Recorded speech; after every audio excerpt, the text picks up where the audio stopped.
ce soir, donc, tout est organisé pour la sortie du bouquin que je viens d'écrire, qui s'appelle Ma Belle et compagnie. J'ai été surpris, j'ai jamais eu autant de retours de gens différents que pour ce livre. Et notamment, j'ai eu beaucoup de retours féminins, ce qui est un plaisir pour moi. Donc, la première partie est consacrée à ceux qui vont dire quelque chose de ce livre. Nous allons commencer par un homme que j'ai mis quand il était tout jeune sur les planches. Eh bien, mon cher Jacques, comme on dit chez nous, ta Ma Belle m'a déçu en bien. Parce que c'est un ouvrage plus médité que les autres, et du coup, il apporte un regard neuf sur un sujet que nous connaissons déjà très bien, c'est-à-dire toi-même. Tu nous avais déjà habitués dans les derniers opus à une réduction à minima du prétexte narratif, mais cette fois-ci, tu le fais au profit d'une construction musicale qui est un véritable plus. Il y a une espèce de fusion du compositeur et de l'écrivain qui donne à ton écriture une invention renouvelée. Il y a 1001 variations connues qui tout d'un coup semblent neuves. Alors ta force est toujours la même, c'est ton habileté à capter l'air du temps, non seulement parce que tu as un don certain de la provocation, mais aussi parce que tu as une extraordinaire dextérité à emprunter à tous les domaines et à tous les genres.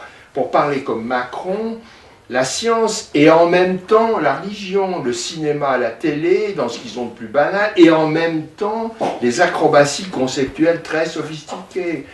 Le trivial et en même temps l'ésotérique. Gilbert Bécaud et en même temps Arthur Rimbaud.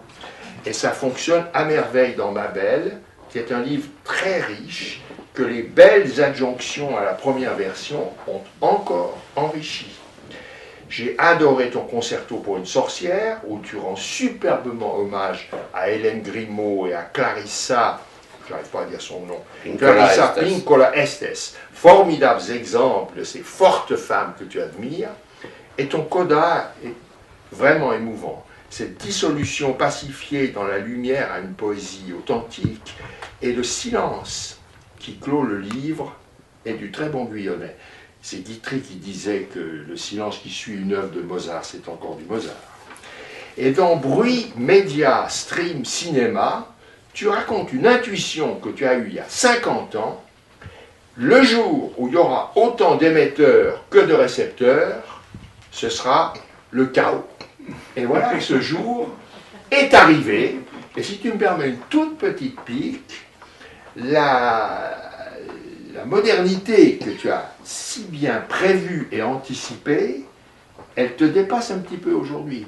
Tu crois encore, d'après ce chapitre, à l'influence néfaste de la télé, alors que les réseaux sociaux ont réduit son pouvoir à zéro, ou presque. Là-dessus, je pourrais être intarissable, mais je m'arrête parce que c'est une autre histoire. Je ne veux pas non plus m'en mêler les pieds dans ta discussion du phénomène balance ton porc, mais je peux quand même ajouter un témoignage au tien. Il y a 30 ans, mes amies québécoises, Radio-Québec, Télé-Canada, adoraient venir en Europe. J'entends encore Cécile Bellemare, je regrette de ne pas pouvoir le dire avec son accent, elle disait toujours, tu crois, ici, les hommes me regardent. Il y en a même qui sifflent à mon passage, alors qu'en Amérique du Nord, c'est strictement défendu. Là-bas, quand j'entre dans un ascenseur, tous les hommes baissent les yeux. Alors, pauvre Canadienne, ça sera bientôt plus la peine de venir en France, parce que Macron a décidé de verbaliser tous ceux qui sifflent une dame dans la rue. Ça leur coûtera 90 €. Attention aux amateurs. Mais pour en venir au projet d'ensemble de ton livre, donner en un volume les clés de ton œuvre et de ta vie, eh bien je trouve qu'il y réussit et qu'il se situe dans la lignée d'un autre écrivain genevois, Amiel. Comme toi, Amiel n'a d'autre sujet que lui-même. Il y a consacré 18 000 pages en tout petits caractères, ce qui dépasse de loin en quantité les 35 opus de ta production actuelle. Tu as donc encore de la marge. Dans Ma Belle, le centre du monde, c'est la rue Verdun et les Armures. C'est exactement le morceau de vieille ville qu'Amiel a arpenté toute sa vie. Et l'univers d'Amiel, comme le tien, est essentiellement féminin. On n'est homme que par la femme, écrit-il, et il évoque sa fréquentation presque exclusive des femmes. À la fin de sa vie, Amiel regrette que Genève lui refuse une reconnaissance qui lui semble due, et c'est un fait que son importance littéraire n'a été découverte que longtemps après sa mort. Mais, pour lui comme pour toi, l'écriture et la vie se confondent en une sorte de rêve éveillé. L'imagination émancipée de la volonté et du jugement se donne libre carrière, la rêverie à l'aventure, le recueillement solitaire, l'inertie songeuse, le monologue sans fin. L'essentiel est de faire un monumentum, ou du moins un documentum. Ma belle, mon cher Jack, c'est peut-être la clé de voûte de ton monumentum à toi. Bravo.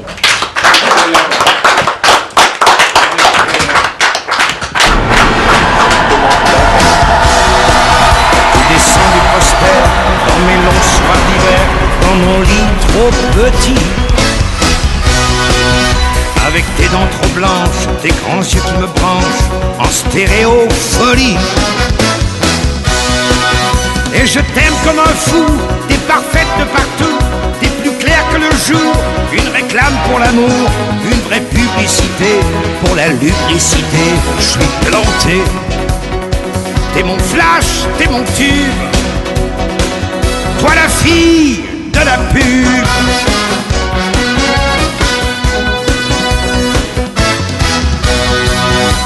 Moi, je te connais presque par cœur. Je sais voir sous la couleur, parfois la photo qui pleure. Moi, je m'envole sur ta peau, et tant pis si mon piano doit un jour tomber de haut.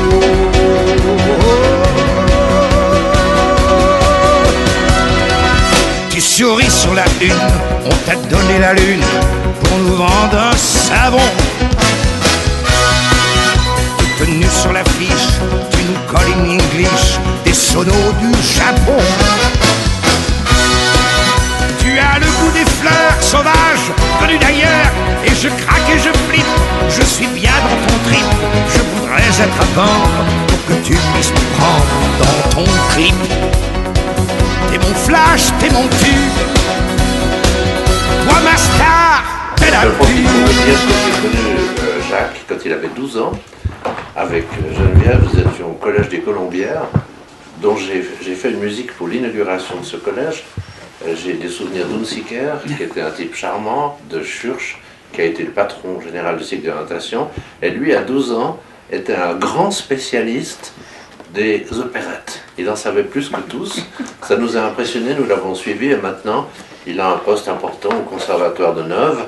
Je crois que vous êtes bibliothécaire. Je suis responsable de la bibliothèque, oui. Oui, mais c'est une éminence grise d'ailleurs. Regardez ses cheveux. À la lecture de Mabel, La mort et la fondue moitié-moitié, j'ai découvert que ce fleuron gastronomique pouvait aussi être l'illustration d'un jeu d'amour, de séduction, de mort, une quête d'une fusion passionnelle, ce 1 + 1 = 1 qui défie toute rationalité mathématique. Jacques Guyonnet soumet son lecteur à rude épreuve. Rêve, poésie, fantasme, souvenirs vécus, ésotérisme mathématique sont passés à la moulinette d'un humour déjanté, d'un vocabulaire et d'une expression truculents, où les mots inventés, dilatés, torsionnés, empataphysiqués ne vous laissent guère de répit. Parce que, de 1, il faut s'accrocher pour ne rien perdre, et que, de 2, on a envie de savoir la suite, quel sera le sort de Mabel, ses jupes de cuir et ses petites culottes, tout en vibrant à cette fantastique saga où deux êtres finiront par fusionner dans la fondue de l'idéal. Tout au long de l'ouvrage, on retrouvera avec bonheur des personnalités pour lesquelles l'auteur ne cache pas son admiration ni sa tendresse. Borges, l'immense poète argentino-genevois, René Berger, conservateur de musées et à l'affût des technologies nouvelles, Frédéric Dard, dont le San Antonio a influencé l'auteur qui ne s'en cache nullement, François Lachenal, qui publiait pendant la guerre les auteurs de la Résistance, et tant d'autres. Et puis, il y a la forme et la présentation du livre, alternant texte, illustration et, j'y reviendrai, fragments musicaux.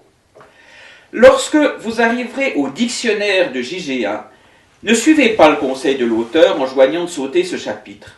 Vous y perdriez de délectables instants d'un merveilleux et jouissif bordel linguistique. Et que dire de ces roboratives notes de bas de page? Personnellement, moi j'adore les notes de bas de page. Plus j'en mets, plus j'ai l'impression d'être sérieux. Mais je viens de terminer un article pour une austère revue musicologique. J'ai réussi à en balancer 107 en 26 pages. Je veux dire, j'en suis très fier. Eh bien, ici, les notes de bas de page vivent, pétillent, explosent. À ce titre, on ne manquera sous aucun prétexte le précieux lexique ensemble des footnotes de la page 197 avec, là, par exemple, NDAQDCNN, note de l'auteur qui déconne franchement, ou la NDTTP, note du traducteur très perplexe, parfait, profond, pute, papal, pileux ou pro. Et la musique, elle n'est jamais très loin chez Jacques Guyonnet. Par des souvenirs, les années Darmstadt, ses concepts et son hermétisme. Pour être chic, il fallait être incompréhensible, rappelle l'auteur. Par l'évocation d'amis compositeurs, Jim Grimm, Michel Tabachnik, Pierre Boulez, le chef d'orchestre sans doute plus que le compositeur. Jacques Guyonnet nous livre au passage des considérations d'une rare pertinence sur la musique, la chanson en particulier, ces chansons qui savent parler de tout, celles de Bécaud, de Béard, ces mini-opéras qui, nous dit l'auteur, font passer en quelques minutes le message qu'un opéra délivrera en quelques heures. La musique est également présente à travers ces flashs de partitions qui ponctuent le volume à intervalles réguliers. Je ne suis pas trop mauvais lecteur, mais je me garderai de tenter le déchiffrage de la page 86, illustrant le dialogue de la politique et des médias d'une France qui, pour paraphraser Guyonnet, n'en finit pas de péter plus bas que son cul. On notera aussi un éloquent fragment d'opéra à la page 12. Mais ce qui me touche personnellement, c'est cette fascinante chute des angles finales, cette lumineuse fusion en mi bémol, cette tonalité liquide par laquelle s'ouvre la tétralogie de Wagner. Ici, la poésie et la musique semblent ne faire plus qu'une fondue moitié-moitié, moitié jouissance, moitié apaisement, mais tendresse unique et libératrice. Il y en aurait encore des choses à dire, mais est-il vraiment nécessaire de les dire?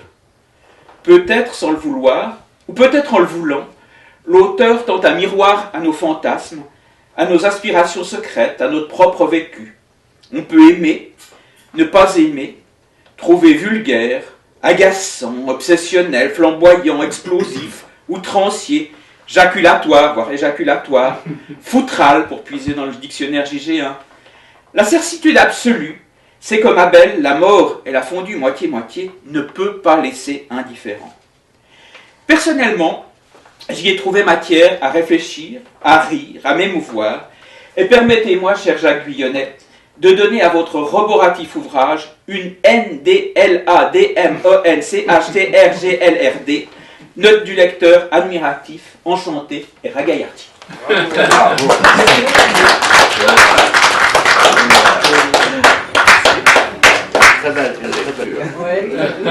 bien. Alors, je voulais vous dire simplement que les partitions que vous avez à la fin peuvent s'entendre sur Internet.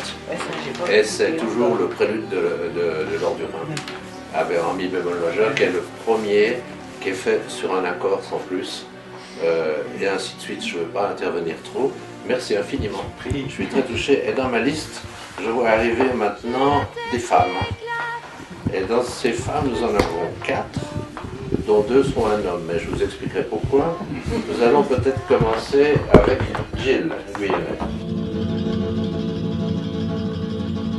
Et pendant ce temps-là, la Méditerranée, qui se trouve à 2 pas, joue avec les galets.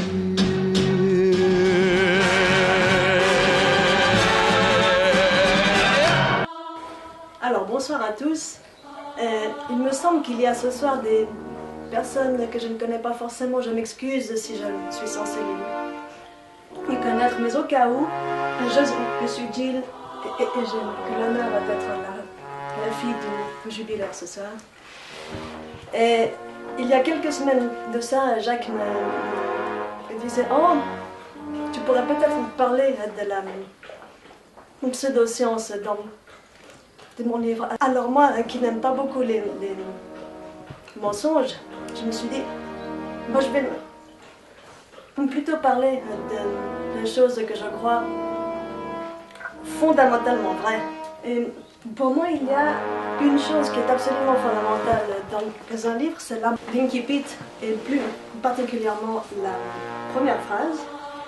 Et la première phrase de ce livre est « Ce qui suit est une recherche fondamentale ». Alors, pour moi qui ai passé quelques années au fond d'un labo, le mot « la recherche », c'est important de le définir. On peut quand même noter que la deuxième phrase, non scientifique, s'abstenir, pardon, c'est une phrase qui appelle à la définition. Alors, quelle est cette recherche pour définir la recherche? Et j'y vois au moins 3 sens fondamentaux, car oui, le livre est recherché. Les premières que je vois, c'est évidemment la recherche scientifique. Pas pseudo-scientifique, mais bien scientifique. Alors, il faut quand même rappeler que Jacques n'a pas de formation scientifique, mais qu'il s'intéresse beaucoup. Dans sa carrière, on peut noter qu'il a beaucoup travaillé dans la physique du son, comme beaucoup de compositeurs de l'époque post-weberienne. La science, et en particulier la physique, est présente dans son ouvrage, mais elle prend plusieurs visages. Et j'ai eu le bonheur de l'aider à coécrire quelques passages, comme par exemple l'ogive pour le passé, le pont où il bâtit, mais il me faut un nombre qui fait 3 ou 4 lignes, il me faut une équation merveilleuse qui démontre que mon cerveau, à ce moment-là, dégageait toute l'énergie d'une ogive nucléaire. Alors pour moi, qui lui dit oui, effectivement, un cerveau normal, ça plafonne à 12 watts, à peu près une ampoule économique, ça laissait un petit peu de marge. Un autre des passages que nous avons coécrit, c'est celui sur l'intelligence de groupe, où je lui ai dit, mais tu vois les abeilles, les poissons, tu en prends un, c'est pas d'une intelligence remarquable, tu les mets tous ensemble, c'est merveilleux. Les humains, c'est tout le contraire, on a une stupidité de groupe. C'est vrai, comme dans la mer, je me permets dans la mer, on voit des nuages de poissons qui peuvent prendre la forme d'un prédateur pour faire peur à un plus gros. C'est de l'intelligence de groupe. Et c'est vrai que chez les humains, plus on est nombreux, plus généralement, plus le niveau baisse. Et là, elle m'a beaucoup renseigné. Et Jacques a toujours l'air de prendre ces constatations scientifiques et de les distiller dans son œuvre. Toujours dans la recherche scientifique, j'ai beaucoup aimé la 4e et la 5e phrase. Je postule que toute recherche, pour être rigoureuse, doit préalablement être explosée et absurde. Et ça, c'est quelque chose qui m'a particulièrement touchée, parce que en plus, il parle de sciences dures et de sciences molles. Moi, je suis assez sensible au fait que la science qu'on dit dure est elle-même prisonnière du carcan, du paradigme scientifique, que ce paradigme s'est écroulé plusieurs fois dans l'histoire, qu'il va encore s'écrouler plusieurs fois, et que finalement, peut-être sans le savoir, c'était une pensée relativement d'avant-gardiste. Alors, le deuxième aspect de la recherche, que j'ai compris en parlant avec Jacques, c'est une recherche en soi, peut-être pas de soi, mais en soi, comme une plongée dans la mémoire, et qu'on voit très bien dans cette phrase qui revient dans beaucoup de ces romans, qui sont ces lacs de feu qui parsèment la mémoire. Et je lui faisais la remarque, il a eu cette très jolie phrase, il m'a dit « J'ambitionne d'avoir un côté homérique. » Décrit ce phénomène dit Einfall, qui est l'inspiration qui lui est venue de ce titre et qui ne peut finalement revenir que dans un esprit qui n'est pas complètement prisonnier d'habitude du temps qui va très très vite. Et il a même dit, j'ai dû pratiquer une sorte d'auto-césarienne, dire que de plonger dans la mémoire et le travail de recherche, ce n'est pas une explosion, c'est carrément un voyage au centre de la Terre comme celui de sa mémoire. Ça qui me mène au troisième thème de la recherche, je lui ai dit, mais est-ce qu'il y a une dimension dans ta recherche? Est-ce qu'il y a un genre de dimension proustienne? Il me dit, mais bien sûr, c'est une recherche de temps perdu. Et là, j'ai compris que le temps, c'est l'un ou peut-être même le grand thème du livre. Et c'est un thème qui, peut-être personnellement, ne me saute pas aux yeux. C'est un thème qu'il faut prendre le temps de voir. C'est un thème qui donne au livre une architecture fondamentale par 5 colonnes qui sont 5 chapitres. La présence. La présence. Oui. Jacques Chambertin parlait des notes de bas de page, c'est une autre forme d'architecture. Il y en a 333. Oui. Tout à fait. Et on sait que chez Jacques, 333, c'est l'équation humaine. Du couple. 3 secondes. De plaisir. 3 minutes. 3 minutes de plaisir. 3 ans. 3 mois d'état amoureux. 3 mois d'état amoureux. L'amour dure 3 ans. 3. Et du coup, moi, j'y vois une sorte de symbiose, une bijection, une corrélation entre les humains et ce temps intrinsèquement lié. Donc tu me disais, mais tout va trop vite, il faut aller à la recherche du temps perdu. Et finalement, pour comprendre ce thème et pour comprendre ton livre, eh bien, il faut s'arrêter. Il faut s'arrêter dans le temps, il faut être dans le présent. Et j'ai fait une sorte de parallèle avec les jeux des mots fléchés que Jacques aime bien. Je lui dis, mais si on regarde un jeu de mots fléchés superficiellement vite fait, on ne voit qu'un chaos bouillonnant, des lettres sans ordre. Et si on s'arrête et si on regarde vraiment, on va voir du sens, on va voir une construction, on va voir des thèmes. Finalement, en m'arrêtant pour essayer de comprendre ce livre et en éliminant la pseudo-science qui est très marrante, d'ailleurs, comme l'ogive passer le pont, on a des points d'exclamation, des nombres des 4 lignes, des terajoules, des équations, mais tu finis quand même avec une bonne dose de réalité. Il faut être prudent.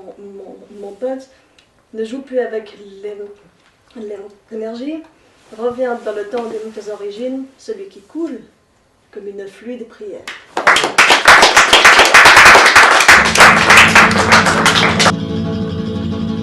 Et pendant ce temps-là,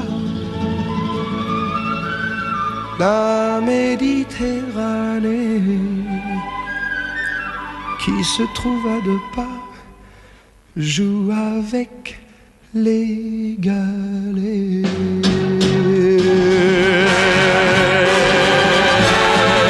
Madame la directrice, fondateur du portail du livre, nous communique à propos de Mabel. Je suis fan, entre guillemets, quel vilain mot, de toutes vos publications, cher Jacques. Je regrette qu'elles ne soient pas reconnues à leur juste valeur. Pour moi, vous êtes un magicien de l'écriture, un fou d'une littérature qui expérimente toutes les possibilités de l'écriture, devant lesquelles je suis admirative. Voilà, cher Jacques, continuez à écrire, c'est un bol d'air, un véritable plaisir, et je n'ai pas de mots suffisamment forts pour exprimer tout ce que vous êtes en tant qu'écrivain. Vous êtes l'écrivain le plus fou que je connaisse. Par fou, entre guillemets, j'entends que vous faites exploser l'écriture sur le fond et sur la forme. J'aime les mots, j'aime la littérature française, vous la transcendez, vous vous permettez toutes les libertés et c'est un bonheur.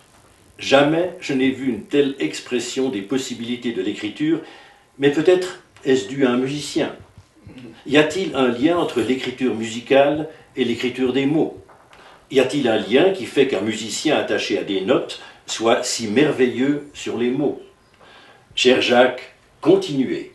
Vous êtes très cher à mon cœur et vous m'apportez beaucoup quant aux mots. À bientôt. Eh bien, je ne sais que dire. Je ne sais que dire, je suis très flatté. Mais tous me reconnaissent la folie, au moins comme point commun. Et nous avons maintenant une autre femme. Et pendant ce temps-là, la Méditerranée, qui se trouve à 2 pas, joue avec les galets.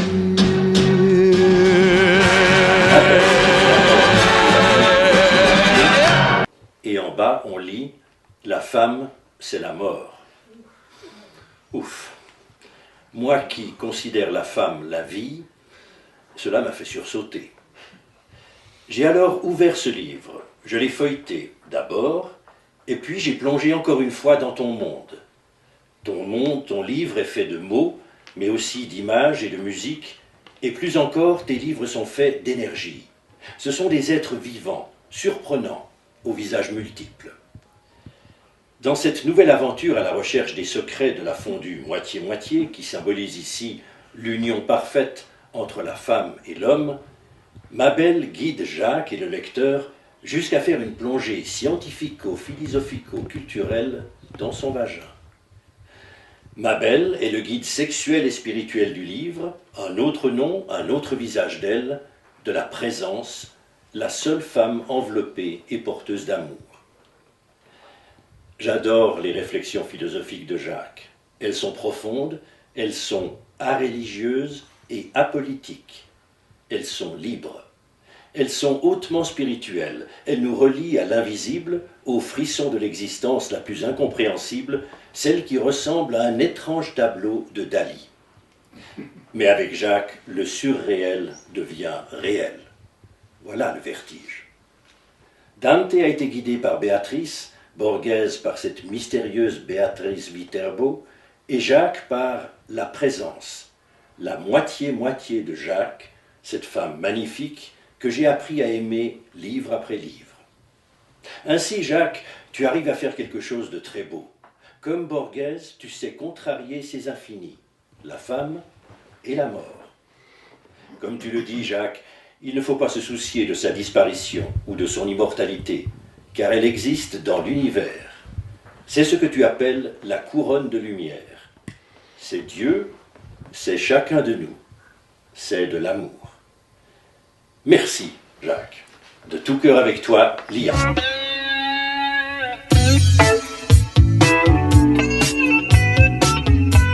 tant qu'homme de théâtre, pour avoir eu la chance de travailler un peu du Shakespeare, j'y trouve quelque chose de Shakespeare. C'est-à-dire qu'on commence à s'attaquer à du Shakespeare, on croit qu'on comprend, mais en fait on ne comprend pas, quoi. Et il y a toujours des réflexions derrière, du concret derrière à trouver. Et puis de l'autre côté, par rapport à Shakespeare aussi, il y a ce goût des mots, ce plaisir du flot des mots comme ça qui vous embarque. Et voilà, c'est tout ce que je voulais dire à propos du peu que j'ai commencé à lire de ce livre, mais je me réjouis de lire la suite. Voilà. Bravo.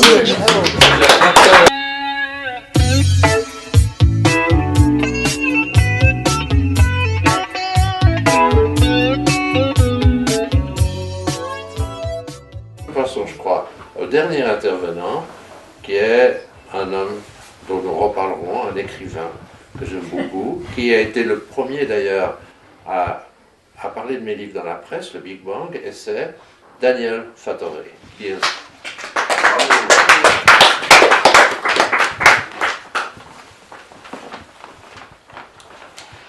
Voilà, où quand Jacques Guillonnet se retrouve sur les blogs, à l'occasion de Mabel, c'est carrément l'érotisme mystique d'une fondue moitié-moitié qui est exposé. L'histoire, vous l'avez lu, vous la connaissez, c'est un homme âgé qui veut partager une fondue moitié-moitié avec une femme jeune, mais qui a du caractère, comme un bon gruyère. C'est peut-être peu de choses, mais c'est suffisant pour que le romancier et musicien en fasse tout un roman.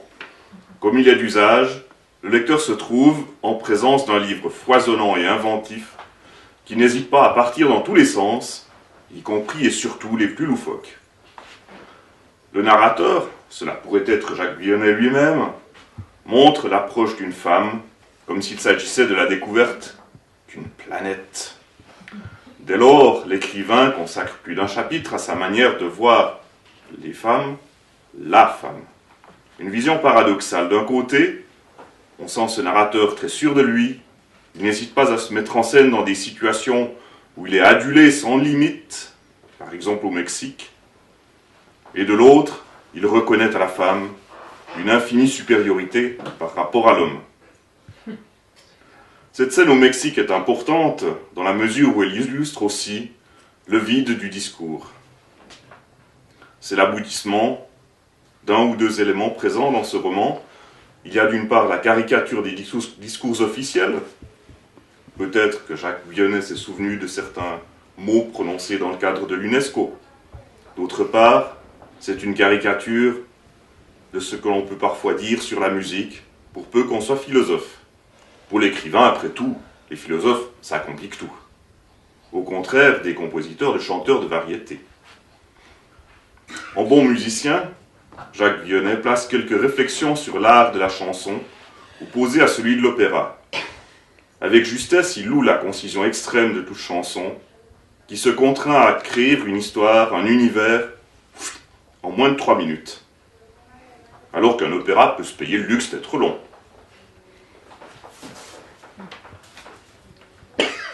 Et puis, dans ces pages où la musique est évoquée, en partition ou en mots, l'écrivain assume aussi le fait de placer sur un pied d'égalité ses 2 B favoris, Gilbert Bécaud et Ludwig van Beethoven. 2 bémols à la clé. C'est du si bémol majeur. Bien sûr, il y a aussi toute cette métaphysique de la fondue, métaphysique savoureuse, érotique, comme il se doit. De façon un peu attendue, l'auteur relève le mélange de vacherin et de gruyère, de rigueur, assignant à chacun de ces fromages l'un et l'autre sexe. Naturellement, ils finissent par fusionner. Métaphore de l'union la plus intime, dépassement de celle-ci. Le narrateur couche avec ma belle, mais la fondue, elle, restera inaccessible. Elle apparaît comme une expérience post-sexuelle, proposée d'ailleurs par un auteur qui autrefois était friand de croûtes au fromage. Les lecteurs d'une semaine bien remplie s'en souviennent. Cette fusion des fromages fait écho à la recherche de nouvelles saveurs verbales de l'écrivain. Cette recherche, on la connaît déjà depuis ses précédents livres. Ici, il ne s'arrête pas. Certains mots inventés semblent présents juste parce que leur sonorité est belle et appellent, il le faut bien, des notes en bas de page au nombre de 333. Enfin, l'histoire d'une rencontre entre un homme et une femme qui s'assument comme telle, la musique que cela peut faire résonner, voilà le squelette de Ma belle, la mort et la fondue moitié-moitié. L'auteur ajoute à cette ossature des considérations ayant trait à la musique, sa vision du monde, celle des mots, et sans oublier certaines belles images.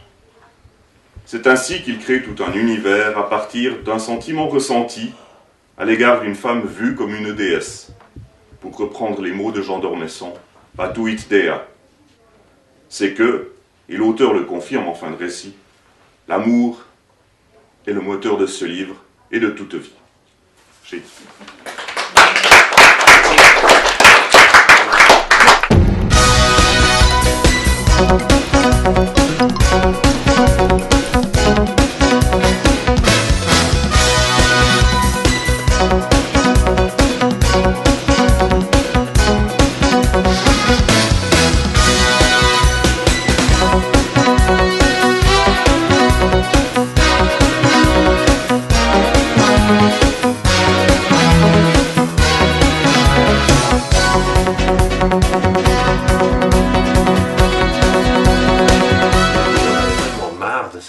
avait cette fondue qu'on ne pouvait pas consommer, que j'ai décidé d'accepter l'invitation à l'île d'Erquin. Isla Tiburones, ça existe, il y a une université connue, et je dis, mais comment on va y aller? Je vais pas EasyJetter, je ne vais pas faire Air France et tout.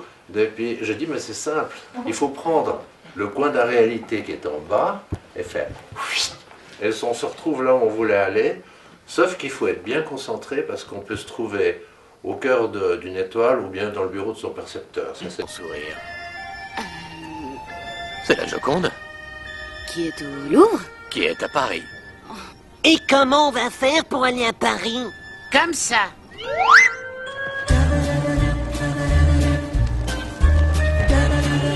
Pour monter ça, alors nous avons choisi un autre chapitre dans lequel je retrouve une vieille connaissance, Woody Allen, qui est présent ici. Je me retrouvais une fois de plus aux Armures, seul. Dans la petite salle du fond, au plafond bas de bois foncé, surprise. Un petit homme aux cheveux gris surgit et me demande la permission de s'asseoir à mes côtés. Je me suis retrouvé en compagnie de Woody Allen. Pas invité, mais bienvenu. On se connaissait, on avait pris une douche ensemble quand j'écrivais Une soirée avec Faustus. Ce n'était pas par hasard qu'il s'était téléporté à ma table. Il avait dû sniffer un thème, quelque chose qui n'était pas encore dans ses films. J'ai perçu une dissonance familière de ton côté. La dernière fois, tu avais un problème avec une grande Suédoise aux longues jambes que tu as virée parce qu'elle prenait de la drogue. Tu n'es vraiment pas très Manhattan. Tu avais effacé sans le vouloir aussi une Mexicaine qui a beaucoup compté pour toi. J'ai oublié le reste. Il brassait vivement l'air de ses petits bras. S'il avait été chef d'orchestre, il eût dirigé chaque double croche d'une partition de Bach. Mais tu es seul. C'est l'été. Tu voudrais une femme, hein? Une vraie, une fausse? Le problème a changé. Un titre est tombé dans ma tête et je ne parviens pas à le traiter. Je lui racontai l'histoire de ma belle et de la fondue moitié-moitié. Il fut vivement intéressé par mes esquisses, en particulier par le chapitre où mes personnages se révoltent. Oui, tu vis les choses à l'envers de moi. J'adore ça. Tu es le premier. Tu mentionnes cette période de ma vie où aucune de mes ex ne voulait m'accompagner pour la remise d'un diplôme universitaire. Et où tous mes personnages sont revenus sur scène pour partager ce moment avec moi. Tu es en pleine déconstruction, qu'est-ce que je dis, Jacques? Donc, il te faut des femmes.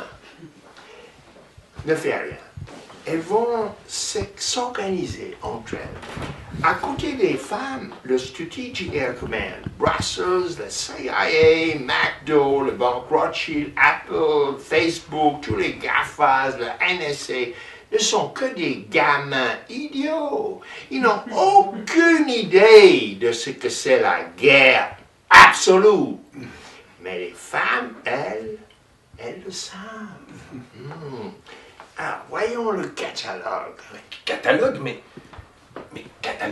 de quoi catalogue? Des escortes philosophiques. C'est le must actuel. J'ai le dernier tirage des filles philosophiques irrésistibles. Bon, c'est réservé à une élite financière, mais on peut s'arranger. Allez, je te le lis. Des prostituées philosophiques, mais depuis le temps qu'on les attendait. Est-ce que tu aimerais une bimbo platonicienne avec ses longues jambes dont tu parles tout le temps, comme Nietzsche qui était aussi obsédé? Qu'elle reste dans sa caverne. Même avec des shorts hyper effrangés? Ah ben non! Oh, tu veux le top, comme l'année dernière. Qu'est-ce que tu penserais d'une dominatrice spinozienne en cuir noir, lacérée à la Kalachnikov? 70 ans, mais il faudrait qu'elle provienne de l'année 1959, de Darmstadt, Allemagne, et que ses jambes soient suffisamment pâles pour provoquer des orgasmes lents, et qu'elle bondisse de joie sur un sexe de granit dans le soleil couchant. Oh, ce modèle est épuisé depuis 3 jours. Oh, je suis vraiment désolé. Bon, j'ai quand même encore quelques articles. Une fille savante. Ah, ça, oui, oui, oh, oui. Jouant du violon tout en dissertant des prolégomènes de ton cher Schopenhauer. Ah, rien n'est plus Matrix qu'une philosophe jouant faux ou un gynécologue violoncelliste. Je préfère encore payer mes impôts. Ah, on avance, on avance, on avance. Alors, j'en ai une. Intarissable sur Brecht et Derrida. Pour une nuit de lecture commentée en short de cuir ajusté en bottes italiennes style Crepax, elle ne te demandera que $18, 18 bucks, si tu l'écoutes attentivement. Alors pour la déconstruction, c'est quand même $100 cash, hein, plus le taxi, la location des fringues, la taxe suisse sur le 27e pilier obligatoire, et puis une suite suffisante pour faire du vélo le matin.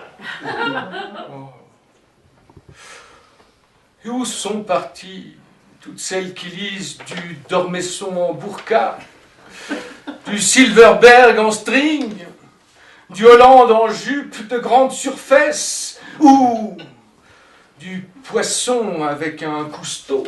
Ah, je m'y attendais. Tu veux le haut de gamme.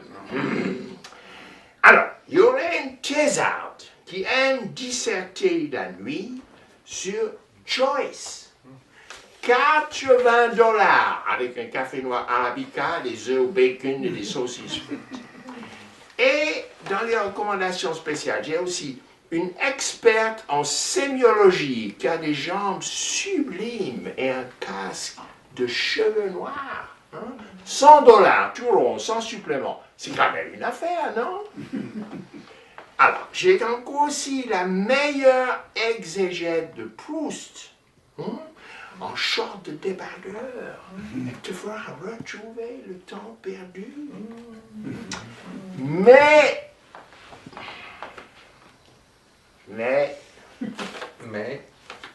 aucune des trois ne porte de bottes. Willy, j'attends plus de toi. Trouve-moi une emmerdeuse qui rit tout le temps, porte de grandes bottes et commente à longueur de journée la centralité de la femme. Une fille nulle, éclatante de vérité. Mais ça doit exister. On s'est tapé une excellente fondue moitié. Excellente pour lui, oui. Ma belle n'était pas venue. J'étais entièrement dépucelé. Mais je l'aurai. Je l'aurai.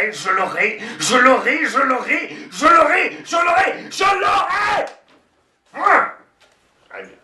Bravo.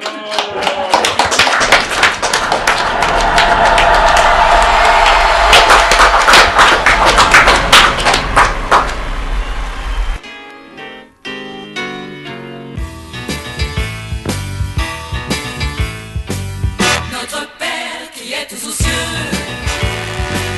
que votre nom soit sanctifié, que votre règne arrive, que votre volonté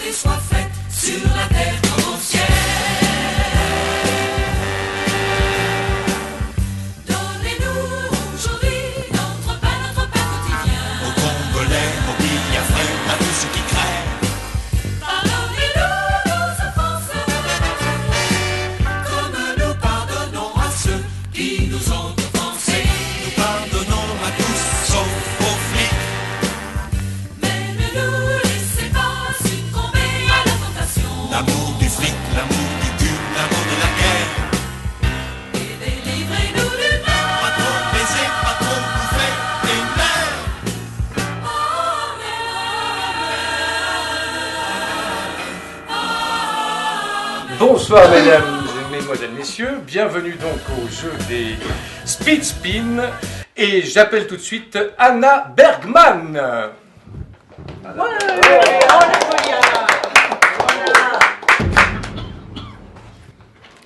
Anna Bergman, vous avez 7 furieuses épingles. La vie est un long fleuve tranquille. La vie est un recommandé avec accusé de réception. Vous êtes une nana suédoise avec de longues jambes en short mouleur de vagin. La vie, c'est surtout les truffes. Vous faites sauter les micro-ondes. Vous aimez défendre la veuve, l'orphelin et les pauvres compositeurs incompris. Micro-ondes. Alors, attention, compte à rebours, 3. Micro-ondes, c'est des... Bien, c'est parfait. C'est Un jamais marque, sûr. alors ça, c'est un... Nous appelons Farideh Baya. C'est moi. Enchanté. Enchanté. Comment allez-vous? Très bien, merci. Bien, ça se passe bien ou... Oui, ça va. Ça va. Farideh Baya, vous avez 7 épingles. Aïe. Vous êtes iranienne du Nord. Oui. Comment peut-on être persan? Montesquieu. Vous sautez facilement 7000 mètres. La Kongawa avait peur de vous. Ringier, c'est comme Capri. C'est fini. Vous adorez Isabelle la Fauconnière. Personne au studio ART ne vous a oublié. Compte à rebours, 3. Le studio RT. Ah, enfin. Enfin. C'est un très joli coup de trottage. Et je trouve qu'elle a mérité 6 points. Oh, quel gangre. Hein. C'est une Iranienne du Nord, c'était. Donc, sans autre transition, j'appelle Jean-Luc V. Ah oui. Alors, cher Jean-Luc, vous avez 5 épingles toutes simples. Quelle expression animalière te convient le plus? Méchant comme une teigne, têtu comme une mule, monté comme un âne. Vous êtes un hibou. Votre femme est chouette. Compte à rebours, 3, 2. Votre femme est chouette. C'est un grand 6 points. J'appelle Pierre Delcourt. Et une fille à James Bond, tu te vends à tout le monde, entre un journal de sexe et une boîte de Kleenex. Tu es belle, tu es grande, tu es belle à tout vendre, sans complexe. Frigide Syndicat, vous avez 193 épingles. Coup de téléphone à nouveau. Ah mon Dieu. Oui. Non, madame, vous n'êtes pas chez Marc Dorcel. Et Jacques Benguigui n'est pas disponible. Parlons maintenant, Marc, parlons maintenant de vraies femmes, celles de mon cœur.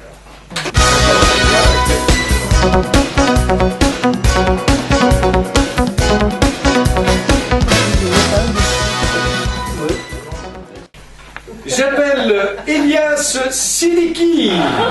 Ah. Mais encore moins. Faut pas croiser les bras, ça fait... Vous avez seulement 4 épingles. Travail. Votre retard standard est compris entre 3 heures et 5 semaines. Votre père est super. À Pâques, tu es ta nef.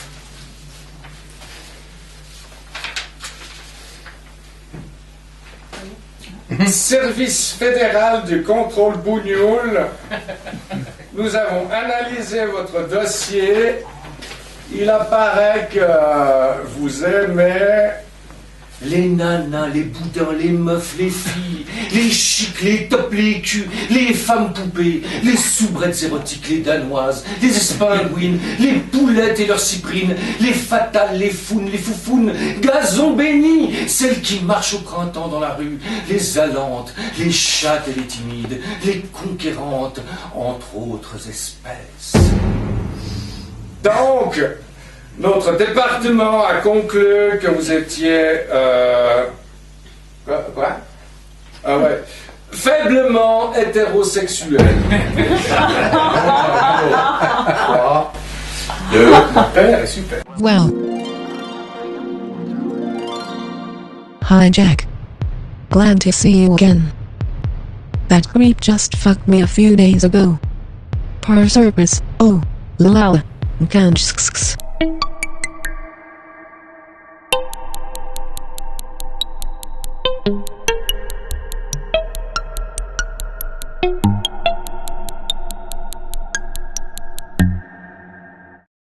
Très parfait. Alors, cher Jean-Luc, vous avez 5 épingles toutes simples. Oui. Quelle expression animalière te convient le plus? Méchant comme une teigne, têtu comme une mule, monté comme un âne. Vous êtes un hibou. Votre femme est chouette. Compte à rebours, 3, 2, Votre femme est chouette. J'ai fait la bonne réponse. Et c'est un grand 6 points. J'appelle Pierre Delcourt. Pierre Delcourt, vous avez 6 épingles. Vous êtes ultra léger, mais heureusement motorisé. 100 000 esclaves dépendent de vous. Vous êtes un ch'ti canon. Vous avez sauté Jevisier, lui non plus d'ailleurs. On connaît votre grande générosité. Physiquement, vous ressemblez à Olivier Besancenot, né le 18 avril 1974 à Levallois-Perret. Compte à rebours, 3. Ultra léger motorisé. C'est parfait. Et c'est un grand 5 points. Bravo. Bravo, bravo. J'appelle Frigide Syndicat. Vous avez 193 épingles. Coup de téléphone à nouveau. Oui. Non, non, madame, vous n'êtes pas chez Marc Dorcel. Et Jacques Benguigui n'est pas disponible. Parlons maintenant, Marc, parlons maintenant de vraies femmes, celles de mon cœur. J'appelle Elias Sidiki. Elias. Mais encore maintenant? Non. Bien sûr. Faut pas croiser les bras, ça fait... Vous avez seulement 4 épingles. Travail. Votre retard standard est compris entre 3 heures et 5 semaines. Votre père est super. À Pâques, tu es ta nef.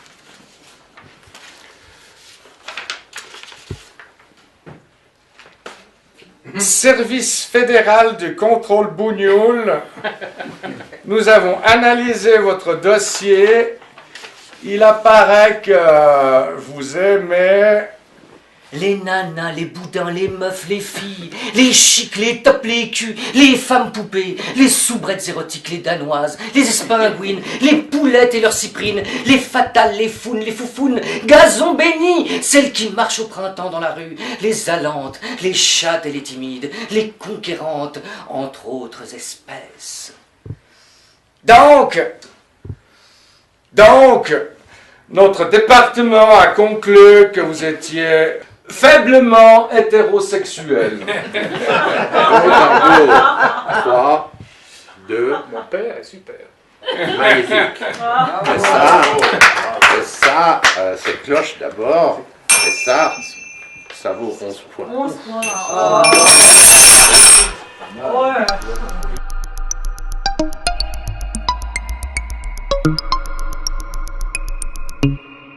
Nous appelons Farideh Baya. Farideh Baya, vous avez 7 épingles. Vous êtes iranienne du Nord. Comment peut-on être persan? Montesquieu. Vous sautez facilement 7000 mètres. L'Aconcagua avait peur de vous. Ringier, c'est comme Capri. C'est fini. Vous adorez Isabelle la Fauconnière. Personne au studio ART ne vous a oublié. Compte à rebours. 3. Le studio ART. Ah, enfin. Enfin. C'est un très joli coup de trottage. Et je trouve qu'elle a mérité 6 points. Oh, quel pingre, hein. C'est une Iranienne du Nord. Très bien, j'appelle donc Brigitte Macron. Brigitte Macron, vous avez 70 épingles, voire même 70. Ah, mais il me semble entendre le téléphone à nouveau, je ne sais pas si c'est moi. Bonsoir. Oui. Bonjour, madame. Bonsoir. Mon fils? Non, mon fils n'est pas disponible, il est déjà pris. Ah, c'est vieille, je vous jure. Jean-Luc V. Alors, cher Jean-Luc, vous avez 5 épingles toutes simples. Quelle expression animalière te convient le plus? Méchant comme une teigne, têtu comme une mule, monté comme un âne. Vous êtes un hibou. Votre femme est chouette. Compte à rebours. 3, 2. Votre femme est chouette. Définitivement réponse. C'est un grand 6 points. J'appelle Pierre Delcourt, sous un tonnerre d'applaudissements. Pierre Delcourt, vous avez 6 épingles. Vous êtes ultra léger, mais heureusement motorisé. 100 000 esclaves dépendent de vous. Vous êtes un ch'ticano. Vous avez sauté Jevisier, lui non plus d'ailleurs. On connaît votre grande générosité. Physiquement, vous ressemblez à Olivier Besancenot, né le 18 avril 1974 à Levallois-Perret. Compte à rebours. 3. Ultra léger motorisé. J'appelle Frigide Sadiqa.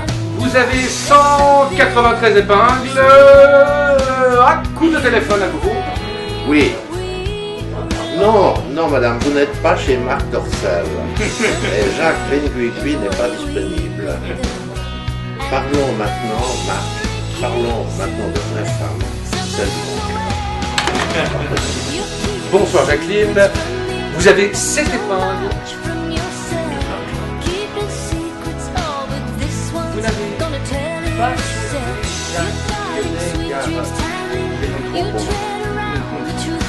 Souviens-toi, Barbara, il pleuvait sur Brest ce soir-là.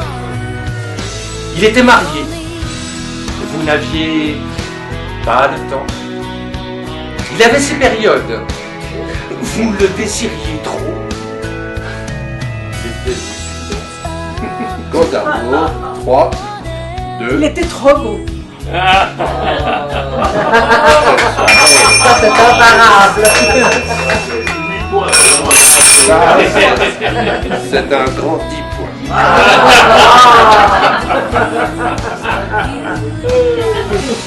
J'appelle Elias Sidiki.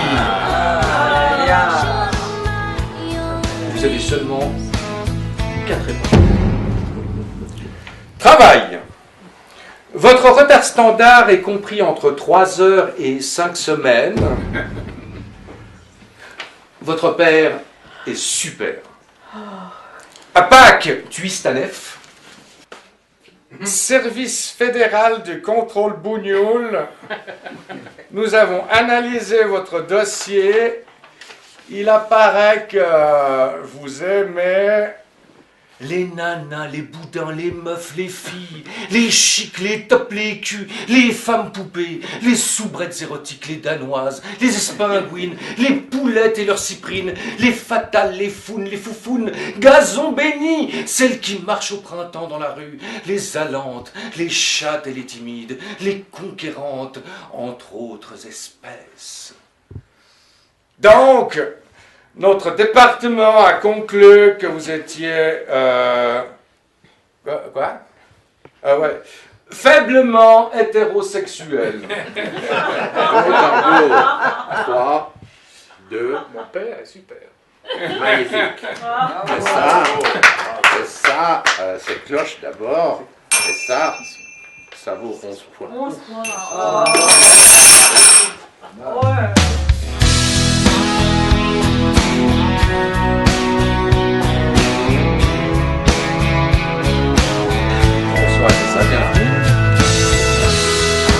Vous avez 4 super points. Vous êtes chic. Vous êtes psychique. It's okay, you don't have to say what I think I already know. It's very clear that something's changed. C'est très beau. C'est un grand 8. J'appelle maintenant Béatrice Alanic.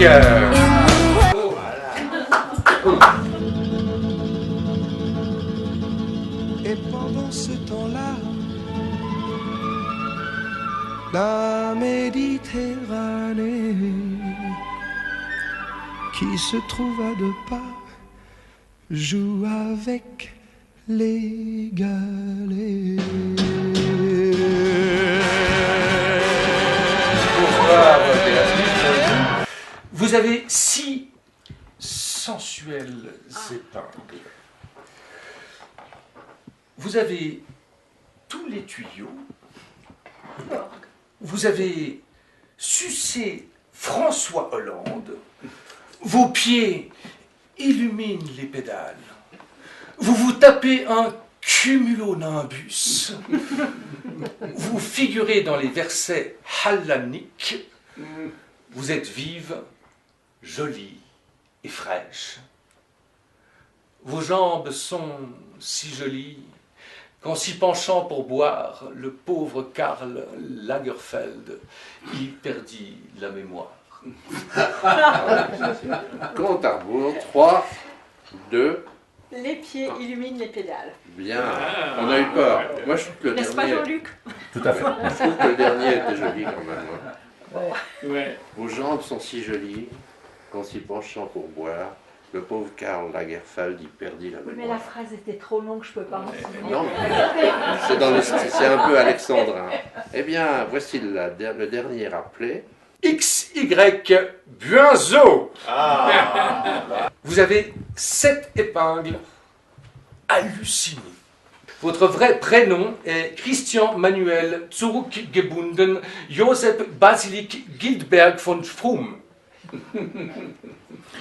Votre passeport est établi au nom de l'éditeur maudit.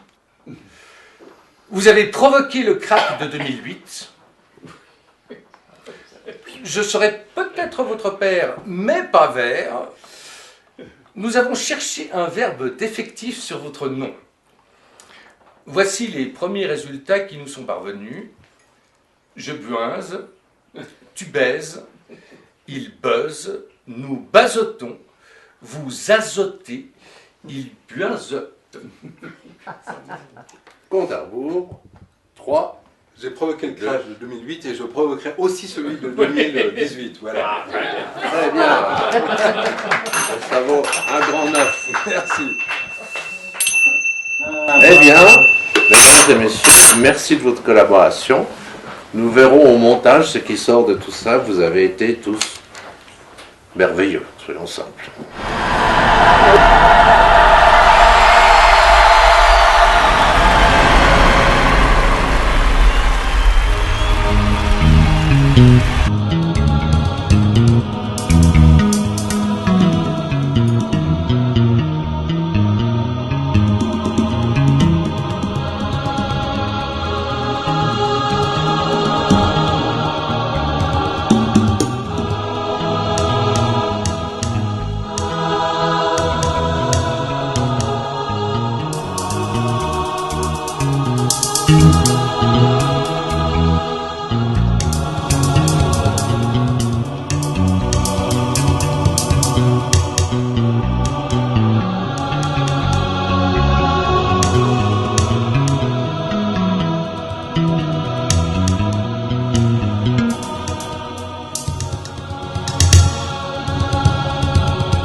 savez, ce soir, je vais me remettre parce que je suis devenu Borges, Shakespeare... Frédéric Dard. Frédéric Dard. Amiel. Amiel, oui, c'est vrai, le longuement Amiel. Alors, bon, merci. Alors, est-ce que Benoît Grandmerche désire dire quelques mots?